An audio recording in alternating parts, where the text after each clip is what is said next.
Hi, இன்னைக்கு பார்க்க போகிற ரெசிபி என்னென்னா முட்டை குழம்பு. அதுக்கு தேவையான பொருட்கள் ஃபஸ்ட்டு பார்த்துடலாம். நான் வந்து 5 முட்டை எடுத்து வச்சுருக்கேன். நீங்கள் இன்னும் கூடுதலாக கூட எடுத்துக்கலாம். 2 தக்காளி எடுத்து கட் பண்ணி வச்சுருக்கேன். ஒரு பெரிய வெங்காயம் எடுத்து கட் பண்ணி வச்சுருக்கேன். 2 பச்சை மிளகாய் இந்த மாதிரி கட் பண்ணி வச்சுருக்கேன். 2 டேபிள் ஸ்பூன் தேங்காய், சிறிய துண்டு இஞ்சி, 2 பல்லு பூண்டு, 1/2 டீஸ்பூன் சோம்பு, 1/2 டீஸ்பூன் வந்து கரம் மசாலா, 1/4 டீஸ்பூன் மஞ்சள்தூள், 1/2 டீஸ்பூன் மல்லித்தூள், 1 டீஸ்பூன் வந்து மிளகாத்தூள். நீங்கள் கூட்டவோ கறக்கவோ செஞ்சுக்க உங்கள் காரத்துக்கு ஏற்ப. மல்லி இலை, கருவேப்பிலை, சால்ட்டு, எண்ணெய். இப்போ வந்து எப்படி செய்யலாம்ட்டு பார்க்கலாம். தேங்காயில் 2 பல்லு பூண்டு, சிறிய துண்டு இஞ்சி, கொஞ்சமாக சோம்பு, தக்காளி வந்து இந்த அளவுக்கு ஆட் பண்ணிக்கிறேன். இதை வந்து நல்லா அரைச்சிக்கலாம். ரெடி ஆயிடுச்சுங்க. அரைச்சி ரெடி பண்ணிட்டேன். நான் வந்து முட்டையை வந்து இன்றைக்கி உடச்சி ஊற்றி தான் வைக்க போகிறேன். இப்போ எப்படி செய்யலான்ட்டு நம்ம பார்க்கலாம். ஃபஸ்ட்டு எண்ணெய் ஊற்றிடலாம். எண்ணெய் வந்து ஒரு 1/2 டீஸ்பூன் ஊற்றிக்கங்க. எண்ணெய் சூடாயிடுச்சுங்க. இப்போ சோம்பு சேர்த்துடலாம்.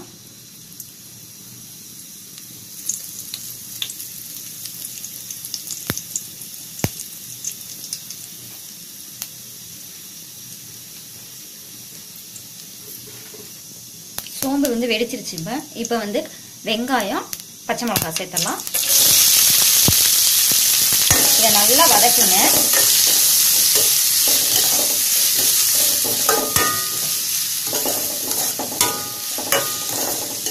இதோட கருவேப்பிலை சேர்த்துடலாம். இது வந்து ஒரு 5 நிமிஷம் நல்லா வதங்கட்டும்.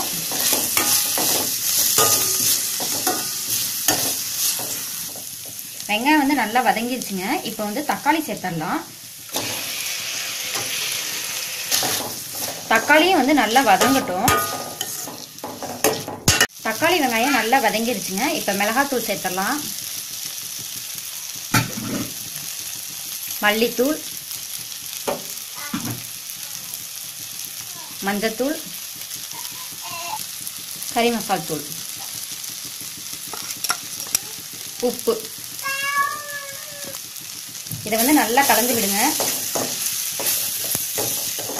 இது வந்து ஒரு 2 நிமிஷம் இருக்கட்டும்.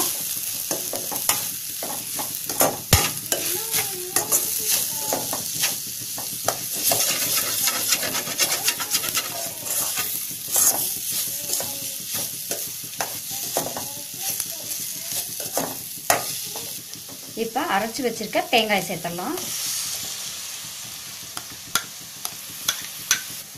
இதையும் நல்லா கலந்து விடுங்க.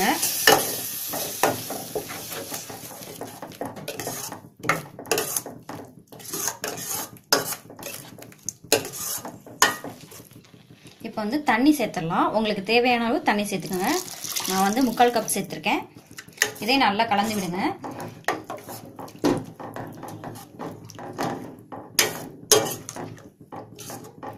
இப்போ வந்து நீங்கள் எல்லாமே செக் பண்ணிக்கோங்க.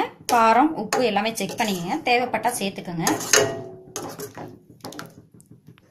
இப்போ வந்து இதை மூடி போட்டு ஒரு 5 நிமிஷம் நல்லா கொதிக்க விடலாம். நல்லா கொதிக்குதுங்க.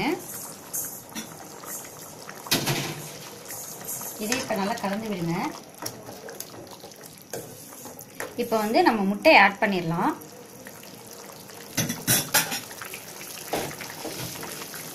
சிம்ல வச்சுக்கோங்க.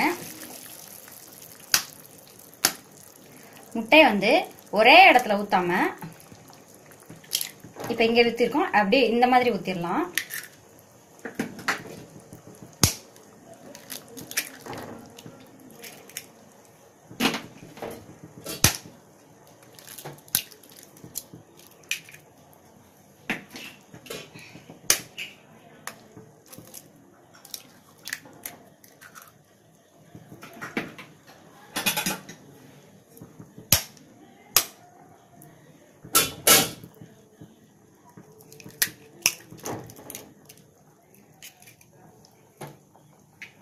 இதை வந்து மறுபடியும் மூடி போட்டு 10 மினிட்ஸ் நல்லா கொதிக்கட்டும். கிண்ட வேணாம், அப்படியே இருக்கட்டும்.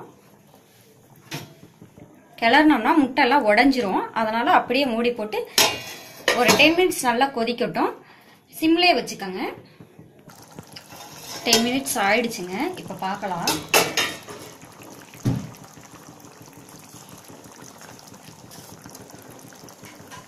அழகா இருக்கு பாருங்க. இப்போ திருப்பி போட்டுடலாம். அந்த மாதிரி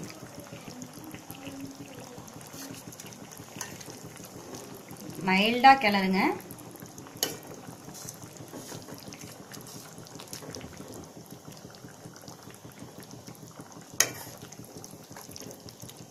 முட்டை குழம்பு வந்து ரெடி ஆயிருச்சு. கடைசியா மல்லி இலை ஆட் பண்ணிடலாம்.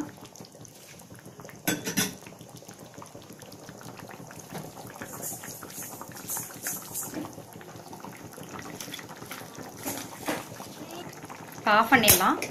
உடைத்து வச்ச முட்டை குழம்பு வந்து ரெடி ஆயிடுச்சு. நீங்களும் உங்க வீட்டில் இந்த மாதிரி ட்ரை பண்ணி பாருங்க. இந்த முட்டை குழம்பு வந்து ரொம்ப டேஸ்டா இருக்கும். இந்த குழம்பு வந்துட்டு சாப்பாட்டுக்கு இட்லி, தோசை, சப்பாத்தி, பரோட்டாக்கும் ரொம்ப டேஸ்டா இருக்கும். இந்த வீடியோ பிடிச்சிருச்சுன்னா சேனலை சப்ஸ்கிரைப் பண்ணுங்க. தேங்க்யூ.